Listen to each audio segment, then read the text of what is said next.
నమస్తే, welcome to Swaraj news. Chicken ధరలకు రెక్కలు వచ్చాయి. గత వారం కిలో చికెన్ 250-260 రూపాయల ధర పలకగా ఇవాళ బహిరంగ మార్కెట్లో స్కిన్ లెస్ కిలో 300-310 రూపాయలకు, విత్ స్కిన్ 280-300 రూపాయల ధర పలుకుతుంది. కిలోకు ఒకే రోజు 50 రూపాయల పెరుగుదల కనిపించడంతో కొనుగోలుదారులు చికెన్ కొనాలంటే ఆలోచించాల్సిన పరిస్థితి నెలకొంది.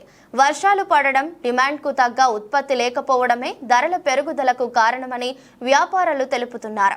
ధరలు కొన్ని రోజుల పాటు ఇలానే కొనసాగుతాయని, తర్వాత ఉత్పత్తి పెరిగాక ధరలు క్రమక్రమంగా తగ్గుముఖం పడతాయని తెలుపుతున్నారు.